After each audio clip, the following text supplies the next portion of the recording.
Okay students, இப்போ வந்து நம்ம 8th லெசன் ஸ்டார்ட் பண்ணிடுவோம். ஸோ இப்போ டைட்டில் பார்த்தீங்கன்னா என்ன சொல்லியிருக்காங்கன்னா, dual nature of radiation and matter. Dual nature அது பொதுவாகவே உள்ளதான். எல்லாருக்குமே 2 கேரக்டர் இருக்கும். நம்ம ஸ்கூலில் ஒரு மாதிரி பிஹேவ் பண்ணுவோம், வீட்டில் ஒரு மாதிரி பிஹேவ் பண்ணுவோம், ஃப்ரெண்ட்ஸ் ஒரு மாதிரி பிஹேவ் பண்ணுவோம், எனிமிட்ட ஒரு மாதிரி பிஹேவ் பண்ணுவோம். ஒவ்வொருத்தவங்களுக்கும் ஒவ்வொரு மாதிரியான ரோல்ஸ் இருக்கும். ஓகேங்களா? கேரக்டர் இருக்கும்.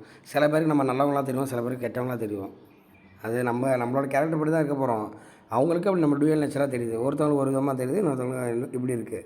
ஸோ அந்த மாதிரி தான் இப்போ இங்கே ஒரு டூயல் நேச்சரை நம்ம பார்க்க போகிறோம். அதாவது ஆக்சுவலி நம்ம அந்த 5ஆம் லெசனில் பார்த்தா எலக்ட்ரோமேட்டிக் வேவ். ஸோ எலக்ட்ரோமேட்டிக் வேவ் நம்ம ஸ்டார்ட் பண்ணும்போது கொஸ்டின் கேட்டிருந்தோம், வாட் இஸ் லைட் அப்படின்னு. லைட்னா என்ன அப்படிங்கிற ஒரு கொஸ்டின் ரைஸ் ஆச்சு. அதுக்கான ஆன்சர் தான் அந்த 5ஆம் லெசனு, எலக்ட்ரோமேட்டிக் வேவ். லைட்டுங்கிறது ஒரு எலக்ட்ரோமேட்டிக்கில் ஒரு சின்ன பார்ட்டு தான் அப்படின்னு சொல்லி கண்டுபிடிச்சாங்க. அப்போ நம்ம 5ஆம் லெசன் பொறுத்த வரைக்கும் லைட்டுங்கிறது என்னன்னு சொல்லியிருக்கோம். வாட் இஸ் லைட்னு கேட்டால் என்ன சொன்னோம்? Light is a electromagnetic travels with the speed of light. Light. Very குட்ரா. லைட் இஸ் அ வேவ் அப்படிங்கிறது கன்க்ளூட் ஆகிடுச்சு. ஓகேங்களா? ரைட், அது இருக்கட்டும். இது வரைக்கும் நம்ம லைட்டுங்கிறது வேவ்னு தான் பார்ப்போம். இப்போ 6ஆம் லெசன் 7ஆம் லெசன் தாண்டணும். அங்கேயும் ஆப்டிக்ஸில் என்ன தான் சொல்லுவாங்க, லைட்டுங்கிறது ஒரு வேவ் தான். அதில் எந்த மாற்று கருத்து கிடையாது. அதை வச்சுக்கிட்டு 100 பேஜ் படிச்சிடுவோம் ஃபிசிக்ஸில். லைட்டுங்கிறது வேவ் தான் அப்படின்ட்டு. ஓகேங்களா? ஆனால் நீல்ஸ் போர் என்ன சொல்லியிருக்காரு? நீல்ஸ் போர் தெரியும் உங்களுக்கு, ஆட்டமை பற்றி பேசியிருப்பார். அவர் ஒரு கோட் சொல்லியிருக்கா பாருங்க, if quantum mechanics has not profoundly shocked you, you have not understood it yet அப்படின்னு சொல்லியிருக்காரு. எதாவது புரியுதாதுல? குவாண்டம் மெக்கானிக்ஸ்னால் அந்த குவாண்டம் லெவலில் நம்ம படிக்கிறது, அட்டாமிக்கு அந்த மாலிகுலர் லெவலில் படிக்கிறது. அப்படி படிக்கும்போது நீ ஷாக் ஆகணுமா? இப்போ ஃபிசிக்ஸில் ஒரு விஷயத்தை படிக்கும்போது அப்படி ஷாக் ஆகணும். அப்படி ஷாக் ஆனால் தான் நீங்கள் அதை நல்லா புரிஞ்சுட்டீங்க அப்படின்னு அர்த்தமா. ஏன்னா அவ்வளோ ஷாக்கிங்கான விஷயங்கள்லாம் நிறையா இருக்குது அப்படிங்கிறாங்க. இல்லை நம்ம ஷாக் ஆகிற மாதிரி நம்ம ஆக்டிங் பண்ணுறோம், ஆஹா சூப்பர் அப்படின்ற வேண்டியது தான். அப்படியே ஷாக் ஆகணுமா, இந்த லெசன்லேயே நீங்கள் ஷாக் ஆவீங்க அப்படிங்கிற மாதிரி அவர் சொல்கிறாரு. ஓகேவா? அப்படி ஷாக் ஆனால் தான் நீங்கள் நல்லா புரிஞ்சுக்கிட்டீங்க, இல்லாட்டி ஜஸ்ட்டு படிக்கிறீங்கன்னு அர்த்தம். இப்போ ஃபிசிக்ஸில் ஒவ்வொரு விஷயத்தையும் புரிஞ்சுக்கும் போது அப்படியே சர்ப்ரைஸ்டாக இருக்கணும். இப்போ எலக்ட்ரோமேக்னெட்டிக்ஸ் எல்லாம் பார்க்கும்போது அவ்வளோ சர்ப்ரைஸாக இருக்கும். மேக்னெட்டிக் சேஞ்ச் பண்ணால் கரண்ட் ப்ரொடியூஸ் ஆகுதா அப்படின்ட்டு. ஸோ அந்த மாதிரி இந்த லெசனில் உனக்கு அடுத்த ஷாக்கிங்கே கொடுக்குறாங்க. என்ன சார் அப்படிங்கன்னா, இப்போ நம்ம டே டு டே லைஃப்பில் இந்த 2 விஷயத்தை பார்த்துருப்போம். What is that? Particle and வேவு. ஒரு நிமிஷம் தான். ஸோ இந்த மாதிரி 2 விதமான நம்ம உலகத்தில் எந்த பொருள் இருந்தாலும் அந்த 2 விஷயமாக தான் இருக்கும். ஒன்று வந்து பார்ட்டிக்கலாக இருக்கும், அல்லது வேவாக இருக்கும். அது என்ன சார் பார்ட்டிக்கல்? நம்மளை சுற்றி உள்ள எல்லா பொருளுமே பார்ட்டிக்கல் தானேப்பா. பாருங்கள், balls, marble balls, grain of sands, atom, electrons and so on. இப்போ நம்மளை சுற்றி எல்லா பொருட்களும் எப்படி இருக்குது? பார்ட்டிக்கல் நேச்சரோடு இருக்குது. ரைட். அது இல்லாமல் நம்ம பார்த்தோம்னா வேவ்ஸையும் பார்க்கலாம். சி வேவு, சவுண்டு கேட்குறோம், லைட்டை பார்க்குறோம். இந்த லைட்டு சவுண்டு இல்லாமலாம் இருக்க முடியாது. Ripples on the bond. குளத்தில் கள்ளத்துக்கு போட்டால் அப்படி ரவுண்டாக போதில், அதான் ரிப்பிள்ஸ். ஸோ இந்த மாதிரி நம்மளை சுற்றி வேவும் இருக்குது. இது 2 தான் மெஜாரிட்டியாக இருக்குது அப்படின்னு சொல்கிறாரு. ஓகே, அப்போ நம்மளை சுற்றி பார்ட்டிக்கலும் இருக்குது, வேவும் இருக்குது. இந்த 2 கான்செப்ட் தான் நம்மளை சுற்றி அதிகமாக இருக்குது. அதுக்கு வந்து ஒரு டெஃபினேஷன் தராங்க பாருங்க. பார்ட்டிக்கலுங்கிறது மெட்டீரியல் ஆப்ஜெக்ட்டு, அதாவது டைனி கான்சன்ட்ரேஷன் ஆஃப் மேட்டர். அதாவது சின்ன சின்ன பொருளாக சேர்ந்து உருவாக்குறது தான் பார்ட்டிக்கல். கரெக்டுங்களா? ஸோ அந்த மாதிரி சொல்லியிருக்காங்க. இது என்ன பண்ணுறது? Localised space and time. அது ஒரு பர்டிகுலர் டைம் வரைக்கும் இருக்கும், அதுக்குன்னு ஒரு ஸ்பேஸ், ஒரு இடத்த அடைச்சிருக்கும். அப்போ அது என்ன பண்ணுறாங்க? Localised in space and time. ஒரு பொருள்னால் அதுக்குன்னு ஒரு நேரமும் காலமும் இருக்குது அப்படின்னு சொல்கிறாங்க. ரைட். இதே வந்து வேவ்னு எடுத்துக்கிட்டோன்னு வச்சுங்க, நம்ம சவுண்டுன்னு எடுத்துக்கலாம், இல்லை லைட்டு கூட எடுத்துங்க. ஸோ ஏதோ ஒரு வேவ்னா எப்படின்னா ப்ராடர் டிஸ்ட்ரிபியூஷன் ஆஃப் எனர்ஜி. இப்போ எலக்ட்ரோமேட்டிக் வேவே சொன்னோம். எலக்ட்ரோமேட்டிக் வேவில் என்னப்பா இருக்கும்? எலக்ட்ரோமேட்டிக் வேவ்னா என்ன? அதில் என்ன இருக்கும்? எலக்ட்ரிக்கல் ஃபீல்டும் மேக்னெட்டிக் ஃபீல்டும் சேர்ந்து இருக்கும் பர்பெண்டிகுலராக. அதாவது எலக்ட்ரிக் ஃபீல்டோட எனர்ஜியும் மேக்னெட்டிக் ஃபீல்டோட எனர்ஜியும் இருக்கும். அது ஃபார்ம் ஆஃப் எனர்ஜி தான் நம்ம சொல்லியிருப்போம். அந்த எனர்ஜி தான் ஒரு இடத்துல நடத்துக்கு போகும். அதை தான் அவன் சொல்கிறான். அப்போ it is a broader distribution of energy. இதுக்குன்னு ஸ்பேஸு டைம்லாம் கிடையாது. இப்போ நம்மளை சுற்றி வேவ் இருக்குதுன்னு சொல்கிறோம், எங்கே இருக்குதுன்னு காட்ட முடியுமா நம்மளால்? அதுக்குன்னு ஸ்பேஸ் கிடையாது, டைம் கிடையாது. ஓகேவா? அப்படின்னு அவங்க சொல்லியிருக்காங்க. அப்போ நம்மளுக்கு ஒரு 2 ஐடியா கிடச்சிருச்சு. பார்ட்டிக்கல்னால் என்ன, வேவ்னா என்னன்னு நம்மளுக்கு தெரியும். ஆனால் என்ன கடைசியாக சொல்கிறாங்க, போத் பார்ட்டிக்கல் அண்ட் வேவ் ஒன்றும் முடிக்கல. எனர்ஜியும் இருக்கும், மொமெண்டமும் இருக்கும். ஒரு பொருளுக்கு மொமெண்டம் இருக்கும், எனர்ஜி இருக்குல்ல, அந்த மாதிரி தான் வேவுக்குமே மொமெண்டமும் இருக்கும், எனர்ஜி இருக்கும். ஒரு இடத்துலேருந்து இன்னொரு இடத்துக்கு ட்ராவல் ஆகும் அப்படின்னு சொல்கிறாங்க.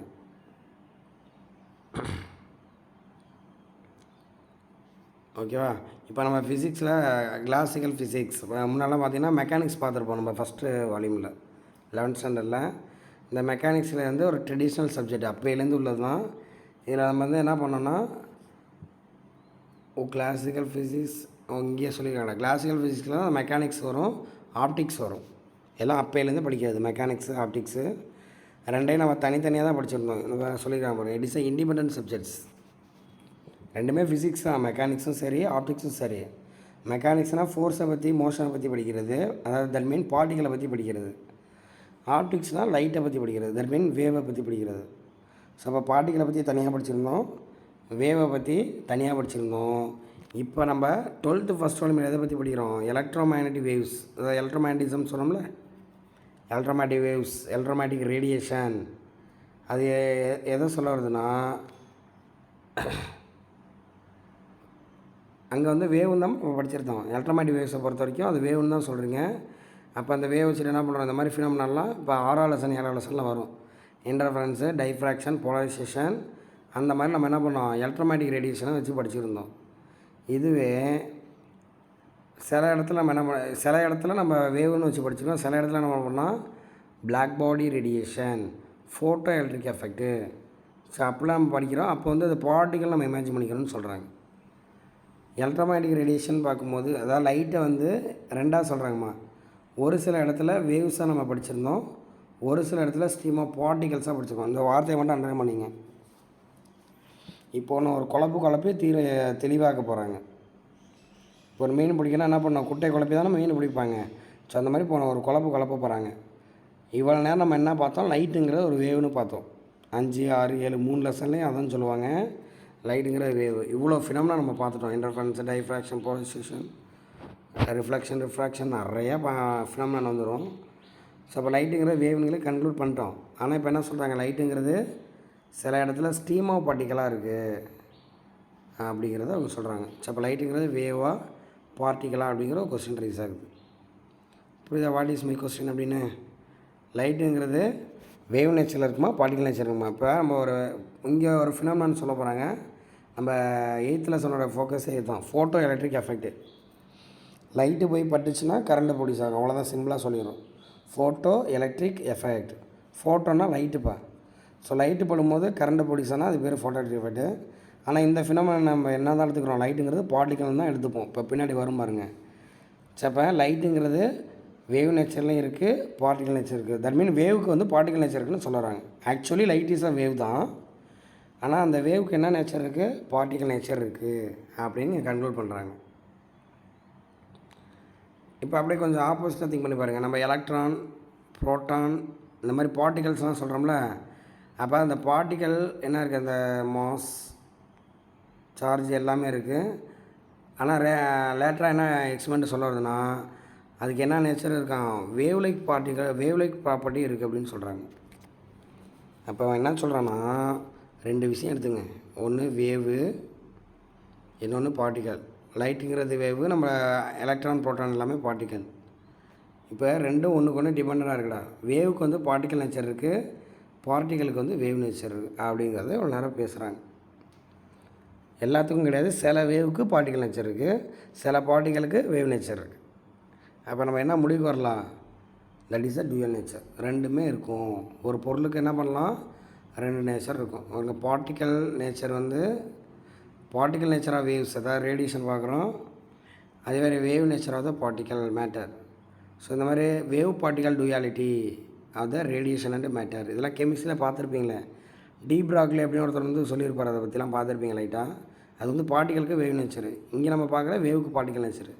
ஸோ அது மாதிரி 2 இருக்குது, அதான் வேவ் பார்ட்டிக்கல் டூயாலிட்டி. இதுதான் இந்த லெசனோட கான்செப்ட். புரியுதுங்க? What is the title of this lesson, 8th lesson?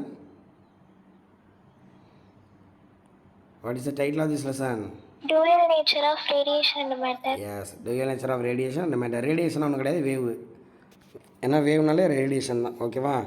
அப்போ dual nature of radiation matter. ரேடியேஷனுக்கு மேட்டர் ப்ராப்பர்ட்டி இருக்கும், மேட்டருக்கு ரேடியேஷன் ப்ராப்பர்ட்டி இருக்கும். அதை தான் இந்த லெசனில் நம்ம டிஸ்கஸ் பண்ண போகிறோம். ஓகேவா? தட்ஸ் ஆல்மா. சிம்பிளாக சொன்னால் வேவ் பார்ட்டிக்கல் டூயாலிட்டி, இந்த ஒரு வார்த்தை அண்டர்லைன் பண்ணிங்க. Wave particle duality of the radiation matter, அதுதான் இந்த லெசனோட கோர். ஓகேவா? சரி, அதை பார்க்குறதுக்கு முன்னாடி நம்ம என்ன பண்ண போகிறோம், இந்த ஃபினாமினா பார்த்துட்டு போவோம். அப்போ தான் நம்மளுக்கு ஈஸியாக இருக்கும். நம்ம எடுத்தோன்னே என்ன சொல்லிட முடியாது, ஒரு வேவுக்கு பார்ட்டிக்கல் நேச்சருக்குன்னு டக்குன்னு சொல்லிட முடியாதுல்ல, அதுக்கு ப்ரூஃப் பண்ணுமா இல்லையா? ஸோ அதுக்காக நீங்கள் என்ன பண்ணுறீங்கன்னா, முதல்ல எலக்ட்ரான் எமிஷனுங்கிற ஒரு ஃபினாமினானை தெரிஞ்சுட்டு போக போகிறீங்க. ஓகேவா? ரைட். இதில் கதையாக சொல்லியிருப்பாங்க, நம்மளுக்கு தேவையான மட்டும் நம்ம சொல்லுவோம். இப்போ என்ன பண்ணுறோம்னா, ஒரு மெட்டல் எடுத்துக்கிறோம், ஒரு கண்டக்டர், குட் கண்டக்டராக எடுத்துங்க, ஒரு மெட்டலாக எடுத்துங்க, அயான் எடுத்தோமா. இப்போ இதில் ஆட்டம்ஸ்லாம் சேர்ந்துருக்கோம், அதோட சர்ஃபேஸில் எலக்ட்ரான் ஓடிட்டு இருக்கோம். நம்ம படித்தது தான் அதெல்லாம் ஃபஸ்ட் வால்விலே பார்த்துருக்கோம். இதோட சர்ஃபேஸ் என்ன பண்ணியிருக்கோம், எலக்ட்ரான்ஸ். ஆக்சுவலி கண்டக்டர்னால் ஃப்ரீ எலக்ட்ரான் நிறையா இருக்கும். எதுனா ஃப்ரீ எலக்ட்ரானு ஏன்னா எலக்ட்ரான் வந்து நியூக்ளியஸோட பவுண்டாக இருக்கும். லாஸ்ட் ஆர்பிட்டில் உள்ள அந்த வேலன்ஸ் எலக்ட்ரான் இருக்குது பாருங்கள், அது ஃப்ரீயாக பவுண்டாக இருக்கும். அது வந்து சர்ஃபேஸில் மூவ் ஆகும், அது பேர் ஃப்ரீ எலக்ட்ரான் சொல்லியிருக்கோம். யாராவது யோசிச்சு பார்த்தீங்களா, அது ஜாலியாக ஃப்ரீயாக ஓடிட்டு இருக்குல்ல, ஏன் அதெல்லாம் வெளில வர முடியல? அதுதான் ஓடிட்டு தானே இருக்குது. ஏன் எக்ஸ் ஆக்சில் ஓடாமல் ஒய் ஆக்சில் வெளில வர வேண்டியது தானே, ஏன் அதெல்லாம் வெளியில் வர முடியல? Any idea? பேரே ஃப்ரீ. எனர்ஜி லெவல் மேபி டிஃபரண்டா இருக்குல்ல. Very good. எனர்ஜி பத்தலை, அதுக்கு கரெக்டாக எனர்ஜி இருக்குது, ஆனால் எனர்ஜி பத்தலை. எஸ்மா, யுவர் அப்சல்யூட் ரைட். இப்போ வந்து எலக்ட்ரான் ஃப்ரீ எலக்ட்ரான் தான், ஃப்ரீயாக எனர்ஜி இருக்குது அதுக்கு, ஆனால் அது சஃபிஷியன்ட் இல்லை. ஏன்னு கேட்டிங்கன்னா, அது என்ன தான் லூஸாக பவுண்டாக இருந்தாலும் பவுண்டாக இருக்குது நியூக்ளியஸோட. ஏன்னா ப்ளஸ்ஸு மைனஸாக அட்ராக்ட் பண்ணுன்னு தெரியும் உங்களுக்கு. அப்போ ஸ்டில் இந்த கண்ட்ரோல் ஆஃப் த நியூக்ளியஸ். அப்போ நியூக்ளியஸோட எப்படி தான் இருக்குது, கொஞ்சம் பாண்டிங்கில் தான் இருக்குது. இப்போ உங்களை பிடி பீரியடு கிரவுண்டுக்கு அனுப்புகிறாங்க, நீங்கள் என்ன தான் கிரவுண்டில் எங்கே வேணாலும் ஓடலாம், ஆனால் நீங்கள் யார் கண்ட்ரோலில் தான் இருப்பீங்க, ஸ்கூல் கண்ட்ரோலில் தான் இருப்பீங்க, வெளிலலாம் ஓட முடியாது உங்களால். ஸோ அதே கான்செப்ட் தான் இங்கேயும். So electron, free electron can move over the surface, but it cannot escape from the surface அப்படின்னு சொல்கிறாங்க. அதுதான் அந்த பேராவில் சொல்லியிருப்பாங்கப்பா. அதால் வெளியில் வர முடியல. ஏன்னு கேட்டிங்கன்னா, அது பாசிட்டிவோட பவுண்டாக இருக்குது, பாசிட்டிவ் சார்ஜ் நியூக்ளியஸோட பவுண்டாக இருக்குது. அதாவது ஒரு பேரியர் போட்டு வச்ச மாதிரி. இப்போ எப்படி நம்ம ஸ்கூலில் கேட் இருக்கோ அந்த மாதிரி இங்கே என்ன இருக்குது, ஒரு பேரியர் இருக்குது. அது பொட்டன்ஷியல் பேரியர்னு, ஏன்னா சார்ஜ்லேருந்து எஸ்கேப் ஆகி வர முடியல, அப்போ அது பொட்டன்ஷியல் பேரியர்னு சொல்கிறாங்க. அப்போ அந்த பொட்டன்ஷியல் பேரியர் இருக்குது, அதாவது எலக்ட்ரான் வெளியில் போகாமல் பாசிட்டிவ் சார்ஜ் தடுத்து வச்சுருக்கு, அது பேர் பேரியர். இப்போ இதை தாண்டணும். அப்போ என்னம்மா பண்ணலாம், ஏதோ ஒரு ஐடியா சொல்லுங்கள். இப்போ இந்த எலக்ட்ரான் வெளில வரும்னு ஆசைப்பட்றேன், என்ன பண்ணணும்? அதுக்கு எனர்ஜி கொடுத்தா அவ்வளோதான். சூப்பராக சொல்கிறீங்களே. எனர்ஜி கம்மியாக இருக்குல்ல, அதனால தானே வெளில வரமுடில. எனர்ஜி இன்னும் கொஞ்சம் கொடுத்து விடுங்க, என்ன ஃபார்ம்லானாலும் நீங்கள் கொடுக்கலாம். எனர்ஜியை கொடுத்தீங்கன்னா பேரியர் போட்டுச்சுன்னா உடச்சிட்டு வெளில வந்துடும். ஓகேங்களா? அப்போ வெளியில் வந்துருச்சுன்னா அது பேர் தான் எலக்ட்ரான் எமிஷன். ஓகேவா? இதில் நீ என்ன படிக்கணும், இவ்வளோ நேரம் இந்த பேஜில் உள்ள கதையை சொல்லிட்டேன். நீ என்ன பார்க்கணும், இந்த 2 டூமர் தான். பொட்டன்ஷியல் பேரியர்னால் என்ன, அதாவது பாசிட்டிவ் சார்ஜை தடுத்து நிறுத்தி வச்சுருக்குல்ல, அதுதான் potential barrier which prevents a free electron from leaving the metal surface is called a surface barrier. Surface பேரியர்னு சொல்லியிருக்காங்க. சர்ஃபேஸ் பேரியர் பொட்டன்ஷியல் பேரியர்லாம் ஒன்று தான், பார்த்துங்க. இது ஒரு 2 மார்க்டா. ஓகேவா? இப்போ நான் என்ன பண்ணுறேன்னா, ஒரு எனர்ஜியை கொடுத்து வெளியில் எடுத்துருவேன். முடியுமா முடியாதா? அது எனர்ஜி கொடுத்தா வெளில வரும்லம்மா. அப்போ ஒரு எடுத்துட்டோம்னா, வெளியில் எடுத்துட்டோம்னா அது பேர் தான் அது எலக்ட்ரான் எமிஷன். இது ஒரு 2 mark. Liberation of electron from any surface of substance is call electron emission. ஓகேவா? இப்போ நான் என்ன பண்ணுறேன்னா, அதை வெளியில் எடுக்கிறதுக்கு நான் ஒரு எனர்ஜி கொடுக்குவேன். ஓகேவா? ஒரு வேல்யூ இருக்கும், இவ்வளோ எனர்ஜி கொடுத்தா அது வந்துருண்டு. ஸோ அப்போ மினிமமாக எவ்வளோ எனர்ஜி சார் கொடுக்கணும், அப்போ மினிமமாக எவ்வளோ எனர்ஜி கொடுத்தா எலக்ட்ரான் வெளில வரும், அந்த எனர்ஜிக்கு ஒரு பேர் வைக்கிறாங்க. நம்ம கொடுக்கக்கூடிய எனர்ஜி அது ஒரு ஒர்க்காக கன்வெர்ட் ஆகுதா, ஒரு ஃபங்க்ஷன் மாதிரி நடக்குதா, அதான் work function of the metal. So the minimum energy needed to electron escape from the metal surface is called work function. இப்போ எலக்ட்ரான் ஓடி இருக்குல்ல, அதை வெளில எடுக்கணும்னா நான் 100 ஜூல் எனர்ஜி கொடுக்கணும்னு வச்சுங்க. அந்த 100 ஜூல் எனர்ஜி தான் நான் சொல்கிறேன் ஒர்க் ஃபங்க்ஷன் அப்படிங்கிறேன். அது எல்லா மெட்டலுக்கும் ஒரே மாதிரி இருக்கணும்னு அவசியம் கிடையாது. இப்போ அயானில் வந்து 100 ஜூலுன்னு வச்சுப்போம். இப்போ ஒரு பிளாட்டினம் எடுத்துக்கிட்டால் 150 ஜூலாக கூட இருக்கலாம், கொஞ்சம் அதிகமாக கொடுக்கணும், ஏன்னா ஸ்ட்ராங்காக பவுண்டாக இருக்கும். ஓகேவா? இதே வந்து சில்வரில் கொஞ்சம் கம்மியாக இருக்கலாம், 70 ஜூல் இருக்கலாம். அங்கே கொஞ்சம் வீக்காக தான் பவுண்டாக இருக்கும், கம்மியான எனர்ஜி கொடுத்தாலே போதும். ஓகேவா? அப்போ ஒவ்வொரு மெட்டலுக்கும் ஒரு ஒரு ஃபங்க்ஷனுங்கிற வேல்யூ இருக்கும் அப்படிங்கிறத தெரிஞ்சுங்க. ஓகேவா? இந்த பேஜில் இந்த 3 2 mark படிச்சிடணும்.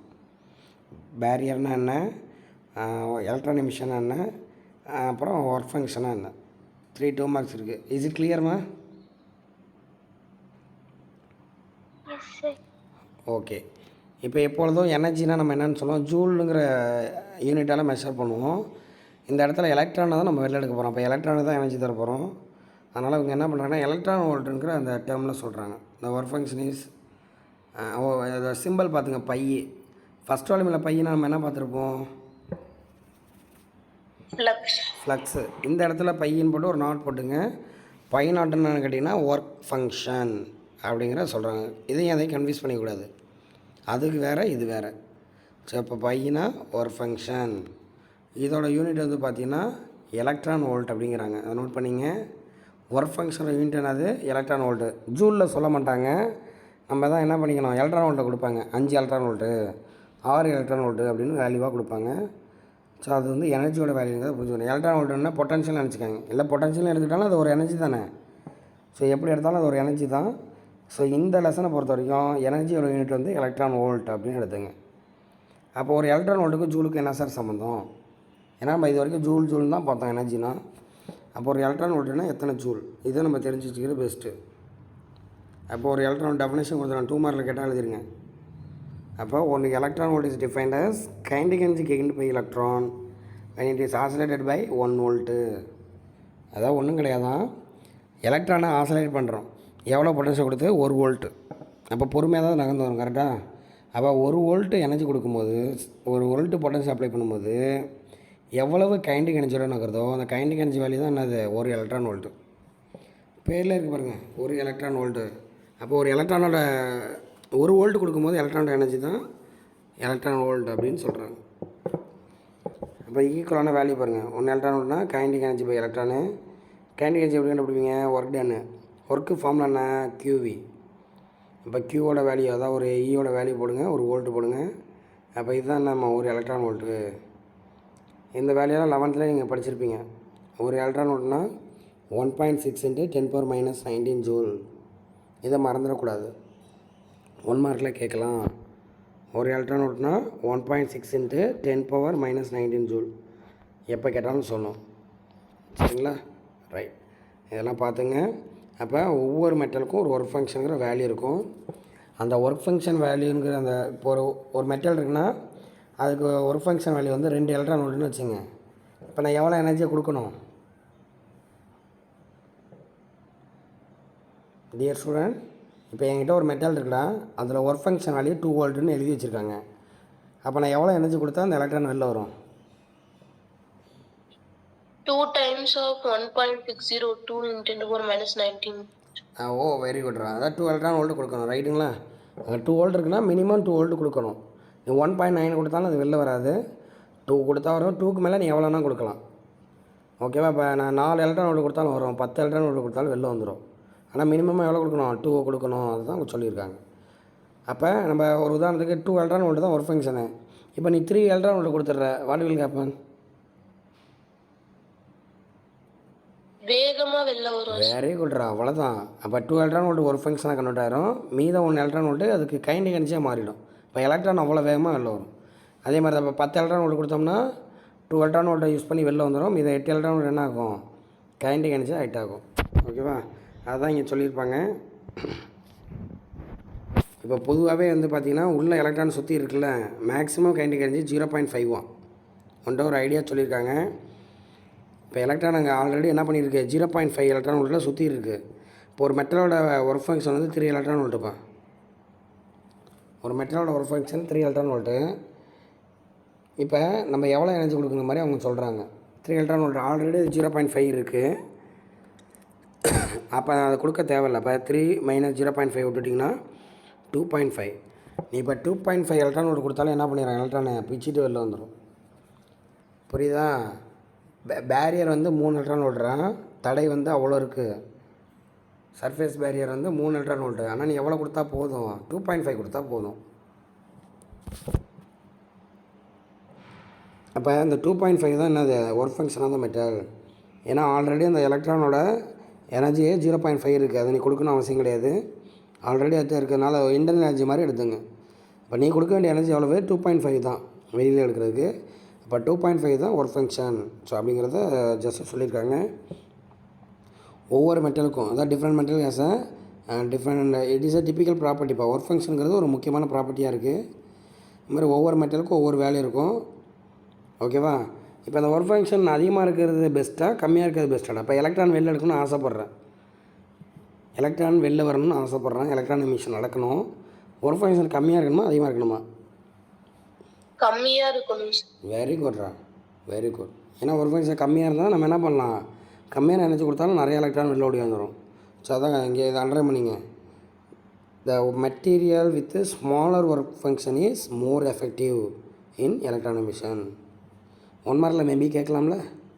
For best electron emission என்ன நடக்கணும்னா ஹை வேல்யூ இருக்கணுமா லோ வேல்யூ இருக்கணுமா ஒர்க் ஃபங்க்ஷன் கேட்பாங்க. ஒர்க் ஃபங்க்ஷன் கம்மியாக இருந்தால் தான் என்ன பண்ணோம், எனர்ஜி கம்மி தான் அதுக்கு. அப்போ நீ கம்மியான எனர்ஜி கொடுத்து டக்குன்னு வெளில எடுத்துடலாம்.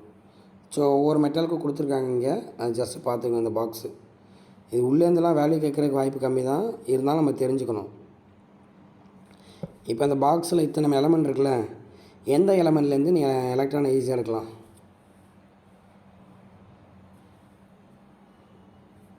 CCMs. வெரி குட்ரா. ஏன்னா இதோட ஒர்க் ஃபங்க்ஷன் வந்து பார்த்தீங்கன்னா 2.14 இருக்கிறதுல கம்மி இது தான். அப்போ நீங்கள் 2.15 எலக்ட்ரான் வோல்ட்டு அதை கொடுத்தாலே பிச்சுட்டு எலக்ட்ரான் வெளில வந்துடும். ஓகேவா? அதை தாண்டி பொட்டாசியம் இதெல்லாம் பாருங்கள் ரொம்ப வீக்காக இருக்குது பாருங்கள். சிசிஎம்மு, பொட்டாசியமு, கால்சியம்லாம் ஸ்ட்ராங்கு தான், ஆனால் எலக்ட்ரான் ஈஸியாக எடுத்துடலாம் நீ, ஏன்னா அதோட ஒர்க் ஃபங்க்ஷன் கம்மி. ஸோ அதெல்லாம் சொல்லியிருக்காங்க. அப்படியே போக இன்க்ரீஸ் ஆகிட்ட போகுது. ஸ்ட்ராங் பாருங்கள், நிக்கல், கோபால்ட்டு அதெல்லாம் பார்த்திங்கன்னா வேல்யூ எவ்வளோ இருக்குது, 5 புள்ளியில் இருக்குது. 5 புள்ளி எலக்ட்ரான் வோல்ட்டு தான் இருக்குது. இதே நீ ஜூல்லலாம் போட்டிங்கன்னா ஹெவியான வேல்யூ வரும். ஸோ அவ்வளோ எனர்ஜி கொடுத்தா தான் நீங்கள் பிளாட்டினத்துலேருந்துலாம் எலக்ட்ரான் வெளில எடுக்க முடியும். இப்போ ஒரு எலக்ட்ரானை வெளில எடுக்க ஆசைப்பட்டால் நீங்கள் என்ன பண்ணணும், இந்த மெட்டல் சிசியம், பொட்டாசியம். இப்போ நம்ம வீட்டில் சோலார் பேனல்லாம் வச்சுருக்காங்களா மேலே, அதெல்லாம் பார்த்திங்கன்னா உள்ளே இந்த மெட்டல் தான் இருக்கும். சிசிஎம்மு, பொட்டாசியம் இந்த மாதிரி லைட் எலமெண்ட்டு தான் இருக்கும். இல்லை செமி கண்டக்டர் வச்சுருப்பாங்க, அது பின்னாடி வரும் பார்ப்போம். அந்த மாதிரியான எலமெண்ட்டு தான் வச்சுருப்பாங்க. அதை எலக்ட்ரானை ஈஸியாக எடுக்கக்கூடிய மெட்டல்ஸ் தான் அங்கே இருக்கும். அப்படிங்கிறத பார்த்துங்க. இதில் 1 மார்க் கேட்டாங்கன்னா என்ன பண்ணலாம், இருக்க லோயஸ்ட் வேல்யூ எதுன்னு கேட்கலாம், ஹையஸ்ட் வேல்யூ எதுன்னு கேட்கலாம், இல்லை நீட் ஜெயில் அசண்டிங் டிசைனிங்கில் கேட்கலாம். ஒரு நீங்கள் இமேஜினரிலே ஜட்ஜ் பண்ணலாம், எது வந்து லைட்டாக இருக்குது எது வந்து ஸ்ட்ராங்காக இருக்குங்கிறத பாருங்கள். இப்போ லைட்டாக இருக்கிறதுலேருந்து தான் ஈஸியாக எடுக்கலாம் அப்படிங்கிறத ஞாபகம் வச்சுங்க. இப்போ சிசிஎம், பொட்டாசியம்னா அங்கே ஹையில் வந்துடும். நிக்கல், பிளாட்டினம்னா எடுக்க முடியாது, லோவில் வந்துடும் ஒர்க் ஃபங்க்ஷனு. சரி, ஒர்க் ஃபங்க்ஷன் ஹையாக இருக்கும், வெளியில் எடுக்கிறது சிரமமாக இருக்கும், நல்லா பார்த்துங்க. ஓகேடா. ஸோ இதெல்லாம் வந்து பார்த்திங்கன்னா நம்மளுக்கு வந்து எலக்ட்ரான் எமிஷனில் பேசிக்காக உள்ளது. 2 மார்க் படிச்சுங்க, இந்த பாக்ஸ் வந்து 1 மார்க்கில் படிச்சுங்க. ஓகேவா? அப்படி சொல்லியிருக்காங்க. இப்போ வந்து இந்த லெசனில் ஃபஸ்ட்டு 5 மார்க் நம்ம வந்து பார்க்க போகிறோம்.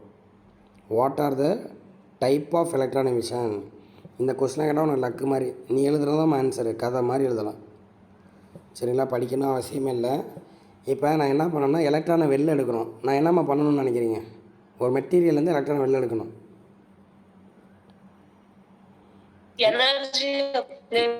எஸ், எனர்ஜியை கொடுக்கணும். அந்த எனர்ஜி எப்படி கொடுப்பீங்க? There is a many methods. அந்த மெத்தடை பேஸ் பண்ணி தான் பிரிக்கிறாங்க. ஓகேவா? 4 விதமான எலக்ட்ரான் எமிஷன் இருக்குது. தெர்மியானிக் எமிஷன் அப்படின்னா என்ன பண்ணுறோம், டெம்பரேச்சராக கொடுக்குறோம், ஹீட் எனர்ஜி. ஸோ டெம்பரேச்சரை கொடுத்து எலக்ட்ரான் வெளில எடுத்தால் தெர்மியானிக் எமிஷனு. ஃபீல்டு எமிஷன் நம்ம ஃபஸ்ட் லெசனில் பார்த்தோம்னா எலக்ட்ரிக் ஃபீல்டு.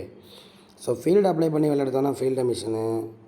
இந்த 3வது ரொம்ப முக்கியமானது ஃபோட்டோ எலக்ட்ரிக் எமிஷன். இதுதான் இந்த லெசனோட கோரு, அதுக்காக தான் இங்கே நடத்திக்கிட்டு இருக்கேன். அதை ஃபோட்டோ எலக்ட்ரிக் எமிஷன், லைட்டை அனுப்பிச்சு எலக்ட்ரானை வெளில எடுத்தோம்னா அது பேர் ஃபோட்டோ எலக்ட்ரிக் எமிஷன்.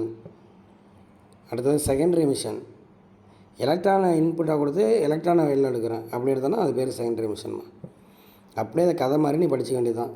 ஓகேவா? ஒவ்வொரு எமிஷனாக பாருங்கள். 2 கேட்டாங்கன்னா 3 மார்க்கு, மொத்தமாக கேட்டால் 5 மார்க்கு, எதாவது 2 மட்டும் கேட்டாங்கன்னா 3 மார்க்கு, எதாவது 1 மட்டும் கேட்டாங்கன்னா 2 மார்க்கு. இது எப்படி கேட்பேன்னா, define electron emission, what are types. இப்போ டிஃபைன் எலக்ட்ரான் எமிஷன் இங்கே இருக்க மொதல் பக்கத்தில் இது எழுதணும். The liberation of electron from any substance is called electron emission அப்படிங்கிற. ஃபஸ்ட்டு டைட்டில் போட்டு தெர்மியானிக் எமிஷன் இந்த படத்தை போட்டிருக்கேன். இது கூட ஃபஸ்ட் கூட வேணாம். ஒரு மெட்டலில் ஃப்ரீ எலக்ட்ரான் நிறையா இருக்குது, தெர்மல் எனர்ஜியை கொடுக்குறாங்கப்பா. தெர்மல் எனர்ஜி கொடுக்கும்போது என்ன ஆகும், எலக்ட்ரான் வைப்ரேட் ஆகும். 9th லெசன் படிச்சிருப்போமே, எலக்ட்ரான் வைப்ரேட் ஆகும். அப்புறம் என்ன பண்ணுவோம், நிறைய எனர்ஜி கொடுத்தோம்னா ஒர்க் ஃபங்க்ஷனை தாண்டிட்டோம்னா உடச்சிட்டு வெளில ஓடி வந்துடும். அந்த பேரியரை உடச்சிட்டு வரும். அப்படி வந்துருச்சுன்னா அது பேர் என்னது, தெர்மியானிக் எமிஷன். அவ்வளோதான், அப்படியே கதை மாதிரி படிச்சிங்க. இப்போ இதில் என்ன கதை சொல்லியிருக்கேன்னா, இன்டென்சிட்டி அளவு, இப்போ எந்த அளவுக்கு எலக்ட்ரான் வெளில வரும் அப்படிங்கிறது. நிறையாவும் வரலாம், கம்மியாக வரலாம்ல. இந்த இன்டென்சிட்டியாவது தெர்மியானிக் எமிஷன் எதை டிபெண்ட் பண்ணியிருக்கு. நம்ம எடுக்கக்கூடிய மெட்டல்ஸ் சிசி தேர்த்துனா ஒரு மாதிரி வரும், பிளாட்டினம் தேர்த்துனா கம்மியாக தான் வரும். ஸோ அந்த மாதிரி வித்தியாசப்படும் மெட்டல்ஸை பொறுத்து இருக்குது. அப்புறம் முக்கியமாக டெம்பரேச்சர், ஹெவியான டெம்பரேச்சர் அப்ளை பண்ணோன்னா அதிகமான எலக்ட்ரான் வெளில வரும். சரிங்களா, மெட்டலையும் டெம்பரேச்சர் டிபெண்ட் பண்ணியிருக்கு. இந்த தத்துவத்தை எங்கே யூஸ் பண்ணுறாங்கன்னு கேட்டிங்கன்னா, அதாவது தெர்மியானிக் எமிஷன், அதாவது டெம்பரேச்சர் கொடுத்தோம்னா ஹீட் ஆனிச்சுன்னா எலக்ட்ரான் வெளில வருதுன்னா இதை எங்கே யூஸ் பண்ணுறாங்க, கேத்தோட் ரே டியூப்ஸு, சிஆர்டின்னு சொல்லுவாங்க, சிஆர்டி மானிட்ரு. இப்போலாம் கம்ப்யூட்டர் பார்த்திங்கன்னா நல்லா தின்னாக இருக்கலாமா, முன்னெல்லாம் பார்த்திங்கன்னா அப்படியே டிவி போட்டி மாதிரி இருக்கும் மொத்தமாக. பழைய கம்ப்யூட்டர் கவர்மெண்ட் ஆஃபீஸ்லாம் அதான் வச்சுருப்பாங்க. அதுதான் சிஆர்டி மானிட்டருமா. இல்லை நம்ம டிவி, பழைய டிவி இருக்குது பாருங்கள், அந்த டிவியை தான் கலைஞர் டிவின்னு சொல்கிறாங்களே, அந்த டிவி தான் சிஆர்டி மானிட்டர். அதில் வந்து ஹீட் ஆகும் முதல்ல அந்த டியூப்பு. ஹீட் ஆனிச்சுன்னா தான் அங்கே கரண்ட்டு பாஸ் ஆகி நம்மளுக்கு என்ன ஆகும், படம் தெரியும். ஸோ அந்த சிஆர்டி டியூப்பு. அப்புறம் நம்மள்ட்ட டிவைஸ் இருக்குது, எலக்ட்ரான் மைக்ரோஸ்கோப். பின்னாடி வரும், எலக்ட்ரானை பார்க்க போகிறோம். சரி, இந்த சின்ன சின்ன இதெல்லாம் நீங்கள் இதில் பார்த்துருப்பீங்களா, பயாலஜியில் படிச்சிருப்பீங்க, மைக்ரோஸ்கோப்பு, எலக்ட்ரான் மைக்ரோஸ்கோப். அதில் இந்த தத்துவம். அப்புறம் எக்ஸ்ரே டியூப்ஸ், இதிலெல்லாம் யூஸ் பண்ணுறாங்கம்மா தெர்மியானிக் எமிஷன்.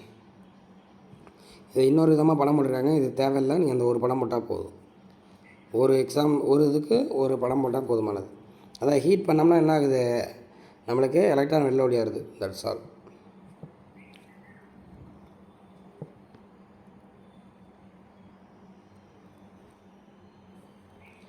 அடுத்தது ஃபீல்டு எமிஷன்மா.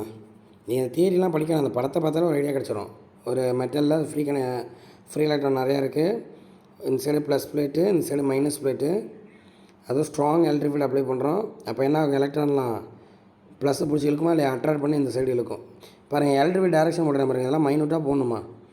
எலக்ட்ரிக் ஃபீல்டு டேரெக்ஷன் +2 போதுங்களா, அது போட்டிருப்பாங்க. ஆனால் எலக்ட்ரான் இப்படி வர மாதிரி அப்படியே நீங்களும் ஷேல் அடிச்சு விட்ருங்க. ஒரு எலக்ட்ரானை போட்டுவிட்டு அப்படி வால் மாதிரி அப்படி ஷேல் அடிச்சு விட்ருங்க, நகர்ற மாதிரி காட்டிடுங்க. எலக்ட்ரான்லாம் எதை நோக்கி வருது, ப்ளஸ் பிளேட்டை நோக்கி வருது, அதுவே தான் வருது. ஆனால் ஸ்ட்ராங் எலக்ட்ரிக் ஃபீல்டு அப்ளை பண்ணுமா. ஸோ மாதிரி ஃபீல்டு அப்ளை பண்ணும்போது எலக்ட்ரான் ஒரே சைடு வருதுல, இது பேர் தான் என்னது, ஃபீல்டு எமிஷன்.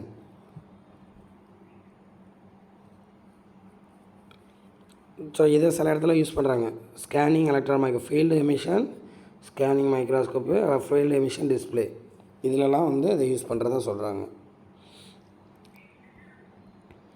அடுத்து இந்த third one is very important.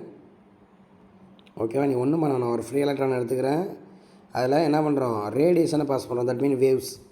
Light இருக்குல்ல, விசிபிள் லைட்டு, அந்த லைட்டு இல்லை அதோட எனர்ஜி அதிகமாக உள்ள அல்ட்ரா வயலட்டு, எக்ஸ்ரே, காமரையெல்லாம் போகணும், இல்லை இது அல்ட்ரா வயலட் எடுத்துப்போம்.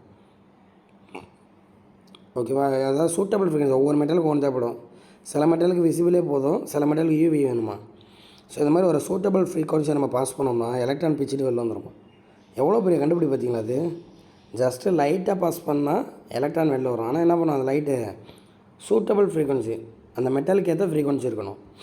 அப்போ தான் அந்த எனர்ஜி கிடைக்கும். ஈக்குவல் அச்சினின்னு சொல்கிறோம்ல, இப்போ ஒரு பர்டிகுலர் எனர்ஜி அனுப்பணும்னு சொன்னோம்ல, ஒர்க் ஃபங்க்ஷனுங்கிற வேல்யூ இருக்குல்ல, அந்த வேல்யூ அனுப்புனா தான் எலக்ட்ரான் வெளில வரும். அப்போ ஈக்குவல் அச்சினின்னு சொல்கிறோம். அப்போ ஒரு ஃப்ரீக்வன்சியை சூட்டபிள் ஃப்ரீக்வன்சி அனுப்பிச்சோன்னா எனர்ஜி வந்து ரேடியேஷன்லேருந்து எலக்ட்ரானுக்கு போயிடுமா. எலக்ட்ரான் எனர்ஜி எடுத்துக்கிட்டு பேரியரை உடச்சிட்டு வெளியில் ஓடி வந்துடும் அப்படின்னு சொல்கிறாங்க. சரிங்களா, இது வந்து ஃபோட்டோ எலக்ட்ரிக் எமிஷன். இந்த மெத்தடை எங்கே ஃபாலோ பண்ணலான்னா photo diode, photo electric cell, அதான் சோலார் செல்லு. ஸோ இதிலலாம் யூஸ் பண்ணுறாங்கம்மா.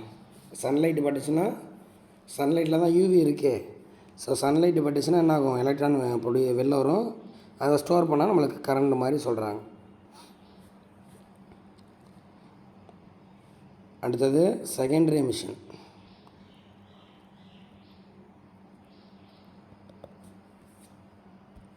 எல்லாமே இந்த டயக்ராமை பார்த்தாலும் ஒரு ஐடியா கிடச்சிடும். ஒரு மெட்டலில் ஃப்ரீ எலக்ட்ரான் நிறையா இருக்குது, நான் என்ன பண்ணுறேன், ஹை ஸ்பீட் எலக்ட்ரான் கொண்டு வந்து மோதுறேன். அப்படி ஒரு கொலிஷன் மாதிரி தான் அது. ஓகேவா? இது வந்து மோதுச்சுன்னா என்ன ஆகும், இன்னும் நிறைய எலக்ட்ரான், ஒரு 2 எலக்ட்ரான் வந்துச்சு, 4 எலக்ட்ரான் வெளில போய் பாருங்கள். ஓகேங்களா? இந்த மாதிரி எலக்ட்ரான் வந்து மோதி எலக்ட்ரானே வெளில வந்தால் அது பேர் செகண்டரி எமிஷனு. ஏன்னா இதோட எனர்ஜி இதுக்கு ட்ரான்ஸ்ஃபர் ஆகிருக்கும். வேகம் குறையும் வெளில வரும்போது, ஆனால் மல்டிபிள்ஸ் ஆகும். சரி, இதை எங்கே அப்ளை பண்ணுறாங்கன்னா இமேஜ் இன்டென்சிஃபையர், அடுத்தது ஃபோட்டோ மல்டிப்ளையர் டியூப்ஸ், இதிலலாம் இதை யூஸ் பண்ணுறதா சொல்கிறாங்கம்மா. That's all. இது வந்து ஒரு முக்கியமான 5 மார்க்குடா. What are the type of electron emission அப்படிங்கிறத நம்ம பார்த்துக்கணும். ஓகேவா? சரி, இன்றைக்கி நம்ம பார்த்ததில் வந்து இந்த ஒரு இயர் 5 மார்க். இப்போ உட்காந்து கதை மாதிரி இருக்கும், படிச்சிருங்க. 4 இதுக்கும் ஒவ்வொரு டயக்ராம் போட்டால் போதும். அடுத்து இங்கே 2 மார்க்கு, அப்புறம் இங்கே 1 மார்க் சொல்லியிருக்கோம். இதை மட்டும் பார்த்துங்க.